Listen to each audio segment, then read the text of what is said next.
আপনাকে তাহলে জোর করে ডেকে আনলাম, সরি। না সরি কেন বলতেছেন? আচ্ছা আপনার পরিচয়টাই তো জানা হলো না। আমার কোনো পরিচয় নেই, আমি পরিচয়হীন গোলাপ জল।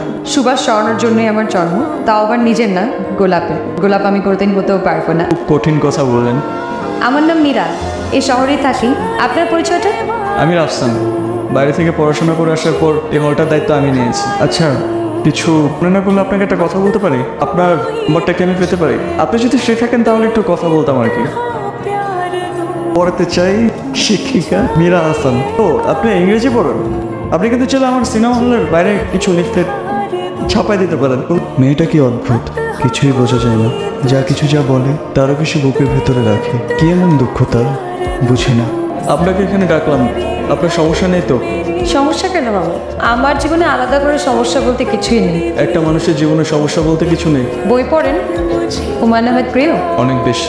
হুমায়ুন আহমেদ একটা কথা বলেছিলেন, আমের পোকারা বুঝতে পারে না মিষ্টি কি জিনিস, কারণ তারা মিষ্টির মধ্যেই জন্মায়।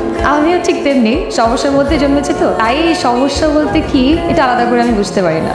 আপনার সাথে অনেকদিন ধরে পরিচয়, কিন্তু কখনো আপনার সমস্যাটাই জানা হয় না। আজকে আপনি বলবেন আপনার কি সমস্যা। এত গুরুত্ব দিচ্ছেন যে, অবহেলা করবেন না তো পরে। আপনার এমনটা কেন মনে হলো? আমার ইনটিউশন খুব ভালো, আমি ভালোবাসা দিতে বুঝলেও অবহেলাটা খুব দ্রুতই টের পাই। মা বাবা নেই আমার, ভাইয়ের বাসায় থাকি। যদি হ্যাঁ আমার কথা তো শুনবি না, না আমি তোর এই বাড়ির থেকে বের করতে চাইতেছি। আমার ভাইয়ের কারণে সেটা পারতেছি না। এক সপ্তাহের মধ্যে তুই বিয়ের জন্য রাজি হবি। আমি তো তোকে ছাড়তেই চাই, তুই আনোয়ারের জন্য আমি তোকে ছাড়তে পারতেছি না। আমি মরে গেলে আমি তোকে বিয়ে করবো না ভাবি, তোকে বিয়ে না করে মরতেও দেবো না। আমি একটু দুঃখিত। আপনি কেন সরি বলছেন? গল্পটা একটু সিনেমার মতো না? আপনার ভাই কি এটা জানে না? না, আপনি জানাননি কেন? ওটা আবার আরেকটা গল্প। আমাকে বলুন, আমি শুনতে চাই। সব গল্প কেন আপনাকে জানতে হবে? শুনলাম। মানুষ সাধারণত দুটো কারণে অন্য মানুষের দুর্দশার কথা শুনতে চায়। এক, যেটা শুনে তারা আনন্দ পায়। দুই, তারা পার্থক্য করে বুঝতে চায় নিজেরা কতটুকু সুখে আছে। আপনি কোনটা? কষ্ট। আজকে উঠি? এখনই? দেরি হয়ে যাচ্ছে। সাবধানে যাব। বিজ্ঞান কি আজও পারল না মানুষের মন ভালো করার মেশিন আবিষ্কার করতে? জানিস মীরা, আমি বোধ হয় এই পৃথিবীর সবচেয়ে সুখী মানুষ। আর আমার এই ঘর হলো সুখের স্বর্গরাজ্য। আমার বউ, আমার আদরের ছোট বোনের সাথে এত ভালোবাসার সম্পর্ক ওটা অন্য কোথাও নাই। আমার তো মনেই হয় না এটা তোমার বোন, আমার মনে হয় এটা আমার বোন, তাই না মীরা? আচ্ছা, কিছু কিছু মানুষের জীবনে কি কখনো দুঃখ শেষই হয় না?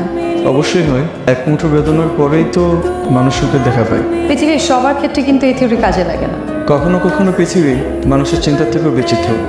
ঠিক বলেছেন। এই যে ধরুন আপনি আপনি যে মানুষটা আমার সামনে দেখাচ্ছেন, আসলে কি আপনি সেই মানুষটা নাকি অন্য কেউ? মানে?